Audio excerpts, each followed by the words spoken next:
Hoje, a gente vai mergulhar nos projetos históricos da Ordem Divina Ladium Crônicas 24 e 25. Num primeiro olhar, parece só uma daquelas listas antigas e intermináveis de nomes e números. Mas a verdade é que ali estão escondidos princípios de liderança que continuam super atuais. Vamos direto ao ponto e entender como um cenário de puro caos foi transformado numa estrutura administrativa perfeita. O nosso roteiro nessa análise vai passar pela história de altíssimo risco da linhagem de Arão e chegar até o impacto de tudo isso no conceito moderno do sacerdócio real. A gente vai explorar as famosas 24 divisões, o sistema super inteligente de sorteios imparciais e como até a música foi milimetricamente organizada. Para entender essa herança sacerdotal, a gente precisa voltar no tempo e sentir o peso do contexto da época. Servir no antigo santuário não era um emprego comum. Era uma responsabilidade imensa, envolvendo literalmente questões de vida ou morte. Era o ponto exato de conexão entre o divino e o humano. Tudo começou com Arão, claro, mas a estrutura sofreu um abalo gigante logo de cara. Os filhos mais velhos dele, Nadab e Abiú, morreram de forma trágica ao oferecerem o que o texto chama de fogo estranho perante o Senhor, uma adoração totalmente fora do padrão. E como eles não deixaram herdeiros, o peso dessa responsabilidade caiu do nada no colo dos irmãos mais novos, Eleazar e Tamar. O trabalho no santuário não podia parar de jeito nenhum, mas a base familiar estava completamente desestruturada. O que é muito curioso é observar como as gerações seguintes cresceram de um jeito bem desigual. Tempos depois, o rei Davi se deparou com um baita quebra-cabeça administrativo. A linhagem de Eleazar multiplicou tanto que formou 16 chefes de família. Já a de Itamar formou só 8. Era um desequilíbrio populacional claro, e tentar dividir as pesadas tarefas do templo de um jeito justo parecia uma conta que não ia fechar nunca. É aí que a gente entra nas 24 divisões. Para organizar todo esse pessoal de forma eficiente, garantindo que ninguém ficasse sobrecarregado, Davi precisou de uma estratégia de mestre. Ele sentou com Zadok e Aimeleque, que lideravam essas linhagens, e juntos eles montaram um sistema que é uma verdadeira aula de administração.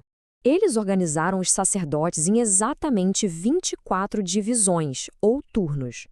E esse número mágico não caiu do céu por acaso. Ele é a soma exata dos 16 líderes de Eleazar com os 8 de Itamar. Isso criou uma estrutura totalmente unificada para dar conta de todos os deveres pesados do templo, de forma sistemática e sem interrupções. Na prática, a genialidade estava no cronograma. Cada um desses 24 grupos ficava escalado para servir por mais ou menos 15 dias ao longo do ano. Claro que, com o calendário lunar judaico, as datas específicas variavam um pouco, mas o sistema garantia cobertura o ano inteiro e, o mais incrível, estabelecia limites. Isso evitava o esgotamento físico e mental. A gente está falando de um conceito de gestão de equipes e prevenção de burnout aplicado há 3 milênios. Essas divisões não foram só uma escala de trabalho temporária. Elas formaram linhagens históricas que duraram séculos. Para se ter uma ideia, a 8ª divisão, que era de Abias, é a mesmíssima linhagem de Zacarias, o pai de João Batista, que a gente vê lá no Novo Testamento. A 1ª divisão, de Jeoiarib, deu origem à famosa linhagem dos Macabeus. E o nome de Ezir, da 15ª divisão, foi parar esculpido num túmulo super importante no Vale de Cedron, em Jerusalém.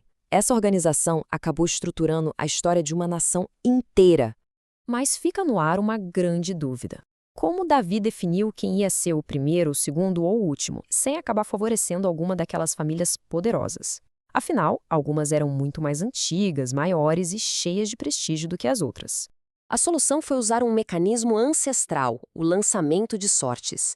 Esse sistema foi adotado exatamente para blindar o processo contra qualquer tipo de viés, preconceito humano ou manobra política. Ao lançar as sortes, a decisão final saía das mãos dos homens e ficava inteiramente sob a orientação divina. Ninguém podia reclamar de favorecimento. E o texto descreve isso de um jeito maravilhoso, dizendo que as famílias dos irmãos mais velhos foram tratadas da mesma maneira que as dos mais novos. Isso é um retrato perfeito da imparcialidade divina. A família com mais status e a família mais simples entraram no sorteio em pé de igualdade.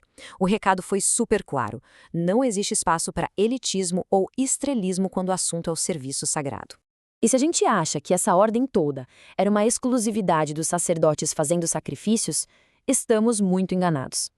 A excelência organizacional precisava estar em todos os lugares, e isso se estendeu de forma linda para as artes e para a harmonia musical no santuário.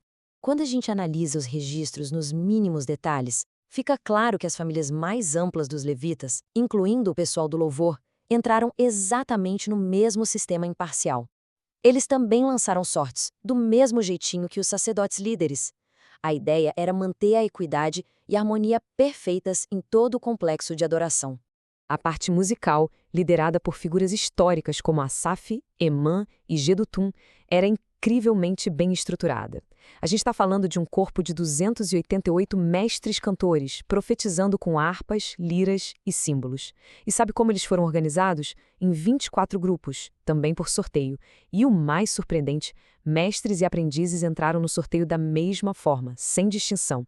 A arte e a música exigem dedicação, ordem e ausência de orgulho, tanto quanto qualquer cargo de chefia. Aí a gente chega na aplicação prática de tudo isso. Por que será que uma escala de nomes e números feita de forma tão metódica há milhares de anos ainda deveria prender a atenção de qualquer comunidade hoje em dia? A grande questão que a gente precisa colocar na mesa é como os princípios por trás dessas antigas 24 divisões podem transformar a maneira como organizamos as nossas próprias equipes, a nossa comunidade e a nossa vida espiritual agora mesmo. As fontes que baseiam este estudo fazem uma ponte fantástica dessa história direto para os dias atuais. Lembra daquela citação famosa do apóstolo Pedro sobre sermos um sacerdócio real?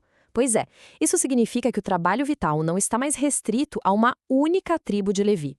As responsabilidades agora pertencem a todo mundo que faz parte dessa comunidade.